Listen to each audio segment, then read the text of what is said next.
What's good, everyone? Welcome back to the channel. Before we dive into this absolute mess that's happening in Cleveland right now, I need your support on something real quick. We're pushing hard toward that 1,000 subscriber goal, and every single subscription matters. If this content resonates with you and you want to see more real talk about what's happening in the league, hit that subscribe button right now, and let's grow this community together. All right, so let me tell you what's going on, because this situation in Cleveland is getting out of control, and somebody needs to say what everybody's thinking. Information is coming out of the Browns front office that Shedeur Sanders actually has to convince the GMs and the ownership group that he's the future of this franchise. Let me repeat that so it sinks in. Shedeur Sanders has to convince them.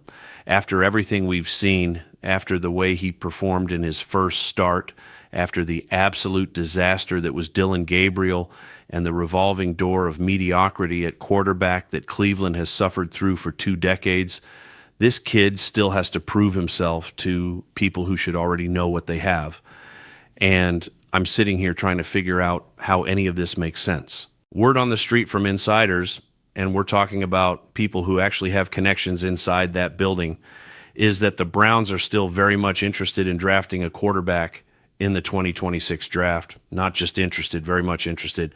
Now, here's where my concern kicks in, and I know a lot of you are probably feeling the same way. Shedeur has only played 1 or 2 games at this point. The game he started, he won. Not only did he win, but he made spectacular plays that had people's jaws on the floor. Matter of fact, Shedeur made a play so good that I am 100% convinced nobody in the 2026 draft class could make that same throw. Nobody. I don't care if they're coming from Indiana, South Carolina, Alabama, wherever. Arch Manning couldn't make that throw. That 53-yard laser to Isaiah Bond while getting hit, that's not a throw you see from college quarterbacks. That's elite NFL quarterback talent on full display. Now, my opinions don't mean anything in the grand scheme of things. I'm just a guy making videos talking about what I see.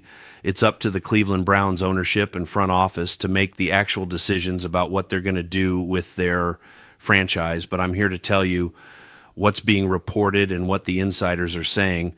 And the infamous Mary Kay Cabot took it upon herself to go on Twitter and share an article that's got Browns fans and Shedeur supporters absolutely heated right now. The headline reads something like, "How Shedeur Sanders has a chance to convince the Browns they don't need to draft a first-round quarterback. Will he finish out the season?" And I'm reading that headline over and over, trying to understand the logic behind it. Will he finish out the season? Like, what kind of question is that? The man could win out the rest of the damn season, and they're still talking about him like he's on some kind of probation. I don't understand how the Cleveland media doesn't see what the rest of us are seeing. That's a whole different conversation we need to have. But when it comes to this Cleveland media coverage, I'm getting real tired of biting my tongue about it. The kid won the game. He went out there and performed at a high level with minimal preparation, and somehow there's still this lack of genuine support and belief from the local media. I just don't feel the love from the Cleveland media when it comes to Shedeur, and I'm not going to pretend like I do.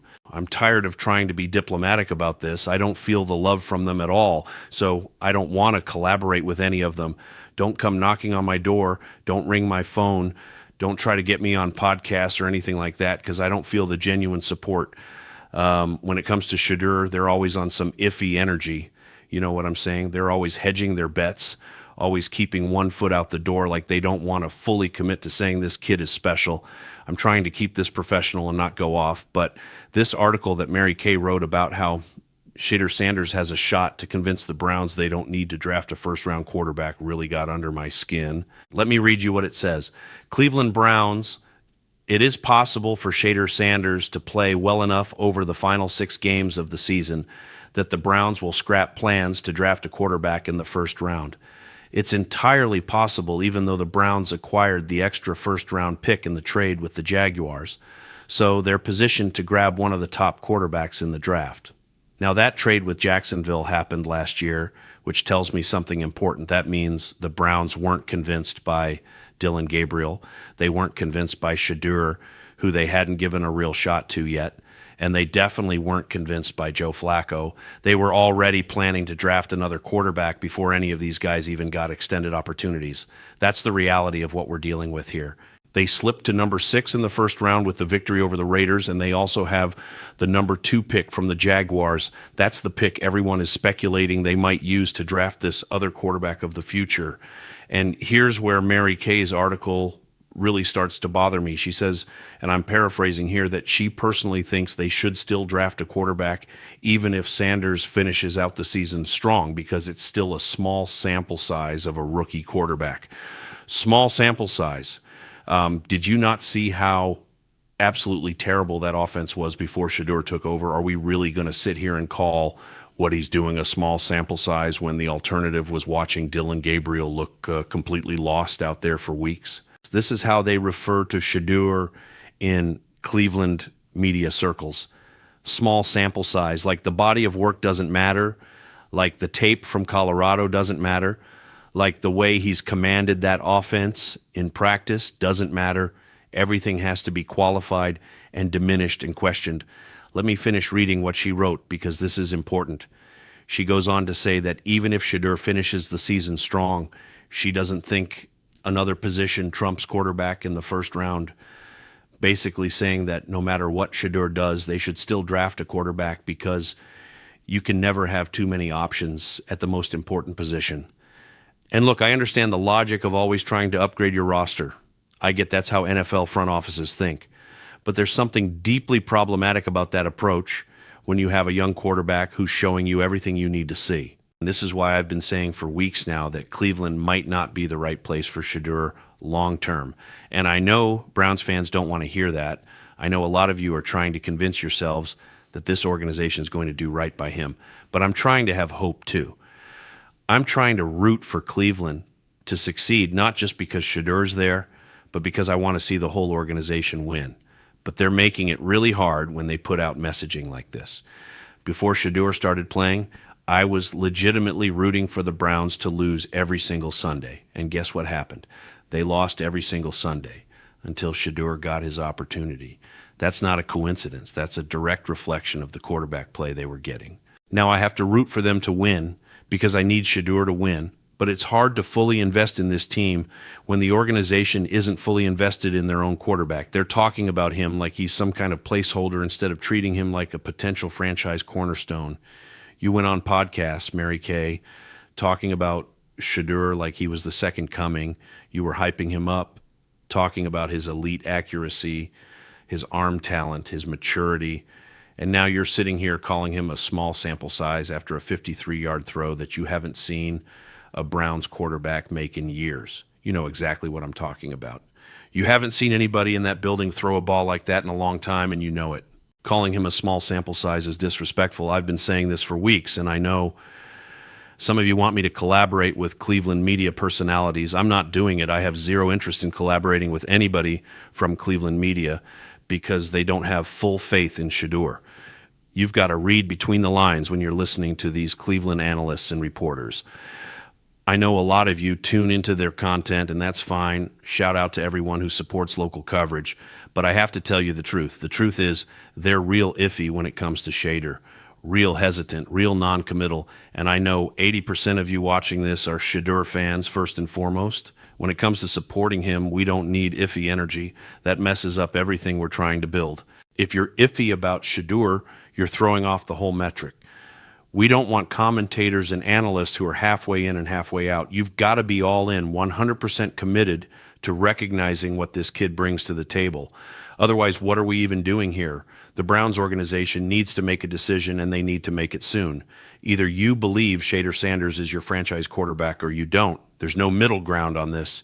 You can't keep him in this perpetual state of having to prove himself while simultaneously planning to draft his replacement. That's not how you develop a young quarterback. That's not how you build organizational trust. That's how you create a toxic situation where nobody wins. Let's talk about what Shedeur has actually done since getting his opportunity, because the revisionist history is already starting, and we're only a couple games into this thing. He came into that Raiders game with 1 week of first-team reps, 1 week, after sitting behind Dylan Gabriel for months watching the offense sputter and fail. And in his first start, he went out and won the game while making multiple throws that showcased legitimate franchise quarterback talent. That deep ball to Isaiah Bond wasn't just a good throw. It was an elite throw that required arm strength, accuracy, touch, and the ability to deliver under pressure while getting hit. How many quarterbacks in the league can make that throw? Not many. And certainly not any of the guys Cleveland has trotted out there over the past 20 years. He showed poise in the pocket. He went through his progressions. He didn't panic when pressure came. He made smart decisions with the football. These are all traits that people claim Dylan Gabriel had, but never actually materialized in games. With Shedeur, we're seeing it in real time.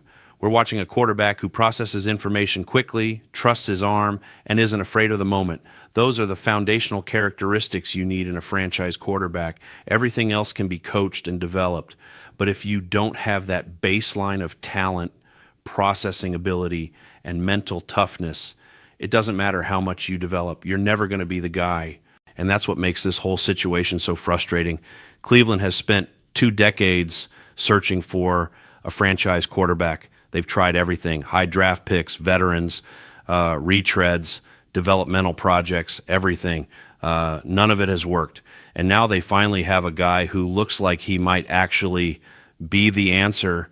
And instead of fully committing to him, they're already talking about drafting another quarterback. It's insanity. It's organizational dysfunction at its finest. This is why the Browns have been stuck in mediocrity for so long. They can't commit to anything. They can't stick with a plan. They're always looking for the next shiny object instead of developing what they already have. Mary Kay's article talks about how the Browns are positioned with multiple first-round picks to grab one of the top quarterbacks in the 2026 draft. But here's what nobody's asking. Why would you use premium draft capital on a quarterback when you already have one who's showing you he can play? Use those picks to build around Shedeur. Get him offensive linemen, get him weapons, get him defensive players, so the team doesn't have to score 30 points every week to win. That's how you build a sustainable winning organization. You don't do it by constantly churning through quarterbacks and never giving anyone a real chance to develop and grow into the role. The comparison to other young quarterbacks around the league is stark. Look at how teams handle their rookie quarterbacks when they believe in them. They give them full support. They design offenses around their strengths. They're patient with mistakes.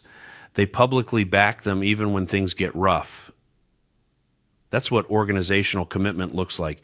In Cleveland, Shedeur is still being treated like he's auditioning for a role in a play instead of being embraced as the lead actor. That's backwards. That's not how you develop confidence in a young quarterback. That's not how you build a winning culture. And let's address the elephant in the room. Some of this hesitation around Shedeur has nothing to do with his actual play. It's about perception. It's about his name. It's about his father. It's about all the noise that surrounds him that has nothing to do with football. There are people in Cleveland's organization and in their media who made up their minds about Shedeur before he ever took a snap based on factors that have zero relevance to his ability to play quarterback. That's prejudice, that's bias, and it's affecting how he's being evaluated and discussed. If this was some anonymous quarterback from a small school who came in and performed exactly the way Shedeur has, the narrative would be completely different. He'd be getting praised as a diamond in the rough, a developmental success story, proof that the Browns finally figured out how to evaluate quarterback talent. But because he's Shedeur Sanders, because he played for Dion, because he's been in the spotlight his whole life, everything he does gets scrutinized through a different lens. It's not fair and it's not right. Judge the kid on what he does between the lines. Judge him on his preparation, his performance, his leadership, his ability to process information and make plays. On all of those metrics, he's exceeding expectations. He's showing you exactly what you want to see from a franchise quarterback. The fact that there's still this reluctance to fully embrace him tells you everything you need to know about the biases at play. I've seen this movie before with other quarterbacks. Organizations talk themselves out of good players because they're looking for reasons to be skeptical instead of reasons to believe. They focus on the negatives instead of building on the positives. And by the time they realize what they had, it's too late. And the player's gone to another team and they're stuck back at square one searching for a quarterback again. Cleveland has a chance to break that cycle right now. They have a legitimate quarterback prospect who's shown he can play at this level. All they have to do is commit to him, support him, and build around him. It's not complicated. But based on what we're hearing from insiders and what we're reading in articles like the one Mary Kay published, It seems like they're already sabotaging this before it even has a chance to fully develop. The comment about finishing out the season really bothers me too. Will he finish out the season? Like there's some question about whether they're going to keep starting him. Why wouldn't you start him every remaining game? What do you have to lose at this point? The season's basically over in terms of playoff hopes. This is the perfect time to give Shedeur as many reps as possible, to let him develop chemistry with the receivers, to let him get comfortable in the offense, to see what you really have before you make any decisions about the future. Pulling him or rotating him or doing anything other than giving him the full workload for the rest of the year would be organizational malpractice. Every rep matters for a young quarterback. Every game is a learning experience. Every throw, every read, every adjustment at the line of scrimmage, all of it contributes to his development. If you believe he might be your franchise quarterback, and you should, based on what he's shown, then you maximize his opportunities to grow. You don't limit them. You don't hedge your bets. You go all in and see where it takes you. That's what confident organizations do. That's what teams with clear vision and strong leadership do. The fact that Cleveland seems reluctant to take that approach tells you everything about why they've struggled for so long. And let's talk about this notion that they should still draft a quarterback even if Shedeur plays well. The justification is that it's a small sample size and you can never have too much talent at the position. But here's the problem with that logic. Drafting a first-round quarterback isn't just about adding talent to the roster. It's a statement about who you believe in and who you're committed to. If you draft a quarterback in the first round while Shedeur is on the roster, you're essentially telling him and the entire team that you don't fully believe he's the guy. That creates competition and uncertainty at the most important position on the field, and not the good kind of competition. The kind that breeds tension and doubt and divided loyalties in the locker room. Players aren't dumb. They see what management does and they interpret those moves accordingly. If the Browns draft a quarterback high, every time Shedeur has a bad game or makes a mistake, there will be questions about when they're going to make a switch. There will be pressure that doesn't need to exist. There will be instability at a position that requires complete confidence and trust. And that's not how you build a winning program. You pick your guy, you commit to him fully, and you ride it out. If it works, you found your franchise quarterback. If it doesn't, at least you gave it a real shot instead of undermining it from the beginning. The small sample size argument also falls apart when you look at how other teams operate. Plenty of organizations have committed to quarterbacks based on limited playing time when they saw the traits and characteristics they were looking for. The tape doesn't lie, the throws don't lie. The decision-making and processing ability don't lie. If you're a good evaluator of quarterback talent, you should be able to watch Shedeur's film and see that he has what it takes to succeed at this level. The sample size will grow naturally over time. You don't need a full season or multiple seasons to recognize elite arm talent and advanced processing. Those traits are evident pretty quickly if you know what you're looking for. What Cleveland should be doing right now is building around Shedeur. They should be identifying what weapons they need to add in the offseason. They should be evaluating their offensive line and figuring out where they need to upgrade. They should be thinking about how to structure the offense to maximize his strengths. That's what teams do when they believe they've found their franchise quarterback. They don't start planning to draft his replacement before he's even had a real chance to establish himself. The fact that the Browns are apparently doing the opposite shows a fundamental misunderstanding of how to develop a winning organization. There's also the financial aspect to consider. If you use a high first-round pick on a quarterback, that's a massive investment of resources. First-round picks are valuable, especially high first-round picks. You could use that capital to address other needs on the roster.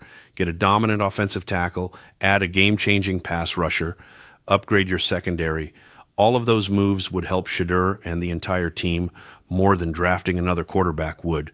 Teams that consistently build strong rosters around their quarterbacks. They don't constantly churn through quarterbacks hoping to hit the lottery. Cleveland has a chance to finally do things the right way. They just have to have the courage to commit. The Cleveland media's role in all of this can't be ignored either. Local media shapes narratives and influences public opinion, which in turn can affect organizational decision-making.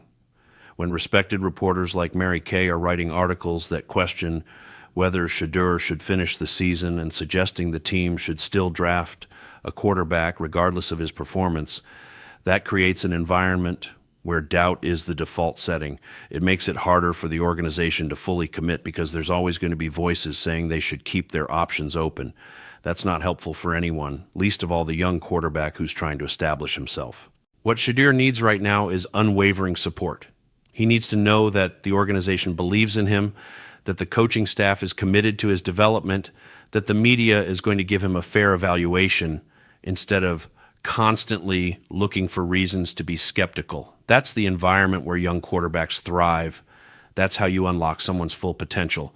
You don't do it by keeping them in a constant state of uncertainty about their future. You don't do it by publicly discussing drafting their replacement while they're still trying to prove themselves. That's counterproductive and frankly disrespectful to what Shedeur has already accomplished. I keep coming back to that 53-yard throw because it represents everything people should be excited about with Shedeur. That wasn't a fluke. That wasn't luck. That was elite quarterback play. The arm strength to drive the ball 50-plus yards downfield while getting hit. The accuracy to drop it perfectly in stride. The awareness to know where his receiver would be. The courage to stand in there and deliver the ball despite knowing contact was coming. Those are the traits that define franchise quarterbacks. You can't coach arm talent like that. You can't coach the mental processing that allows you to make that throw in that moment. Either you have it or you don't. Shedeur clearly has it. But instead of celebrating that play and using it as evidence that Cleveland might have finally found their guy, we're getting articles about small sample sizes and questions about whether he'll even finish the season as the starter.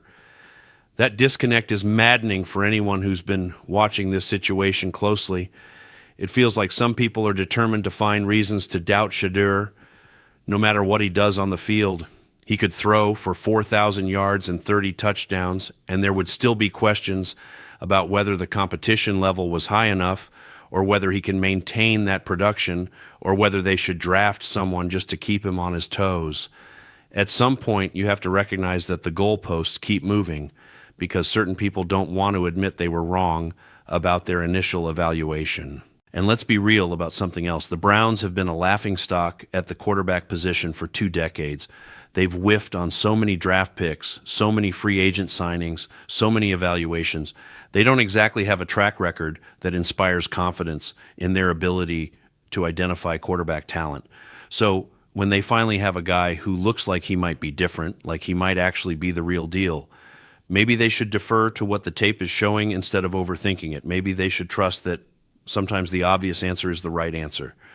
Shedeur Sanders looks like a franchise quarterback because he is one. It's really that simple. The comparison to Arch Manning in the 2026 draft is interesting because I genuinely don't think Arch would have made that throw to Isaiah Bond. I'm not trying to disrespect Arch. He's a talented quarterback with a legendary last name and good bloodlines. But arm talent, like what Shedeur displayed on that throw, that's rare. That's special. That's not something you see from every high draft pick. And if Cleveland passes on Shedeur to draft someone like Arch or whoever else is being hyped up, they're going to regret it because franchise quarterbacks don't grow on trees. When you find one, you hold on to him. You don't let him slip away because you got too cute trying to find something better. This whole situation reminds me of teams that draft a running back in the second round and then take another one in the first round the next year because they don't trust their initial evaluation. It's dysfunction masquerading as due diligence. It's an organization that doesn't have a clear plan or vision. It's decision makers covering their bases so they can't be blamed if things go wrong. That's not leadership. That's not conviction. That's fear-based thinking. And you can't build a winning culture when fear is driving your decisions. Cleveland needs to ask themselves a simple question. Do we believe Shedeur Sanders can be our franchise quarterback? If the answer is yes, then everything else becomes clear. You commit to him, you build around him, and you give him every opportunity to succeed. If the answer is no, then you probably shouldn't have drafted him in the first place. But based on everything he's shown, based on his performance, his preparation, his leadership, his arm talent, his processing ability, how can the answer be anything other than yes? What more does he need to show? What standard is he being held to that other quarterbacks aren't? These are questions that nobody in Cleveland's organization seems willing to answer publicly. And that silence is telling. It suggests there are factors beyond football influencing how Shedeur is being evaluated. And if that's the case, it's a massive problem that goes way beyond just one player or one position. It's a cultural issue that will continue to hold the franchise back until it's addressed. I want to see Shedeur succeed. I want to see him prove all the doubters wrong. I want to see him have a long, successful career and become one of the best quarterbacks in the league. Whether that happens in Cleveland or somewhere else remains to be seen. But one thing is certain, he's got the talent to do it. He's got the mentality to do it. He's got the work ethic to do it. All he needs is an organization that believes in him as much as he believes in himself. That's not asking for much. That's the bare minimum any young quarterback should be able to expect from the team that drafted him. Cleveland has 6 games left to figure out if they're going to be that organization for Shedeur or if they're going to fumble this opportunity like they've fumbled so many others. The frustration you hear in my voice is real. The disappointment with how this is being handled is legitimate. This should be a celebration. This should be Cleveland fans and media rallying around their young quarterback and getting excited about the future. Instead, we're having conversations about whether he's good enough, whether the sample size is large enough, whether they should draft someone else. It's exhausting. It's depressing. And it's exactly why the Browns have been stuck in the same place for 20 years. Until they change their approach, until they commit to something and see it through, they're going to keep getting the same results. So here's what I want from you. Get down in the comments and let me know what you think about all of this. Do you believe Cleveland is handling Shedeur correctly? Do you think they should commit to him as their franchise quarterback, or should they keep their options open? Where do you stand on Mary Kay's article and the whole small sample size argument? I want to hear your honest thoughts because this affects all of us who support Shedeur and want to see him get a fair opportunity. Drop those comments, hit that like button, and make sure you're subscribed because we're going to keep following this story every step of the way. I'll catch you in the next one. Peace out.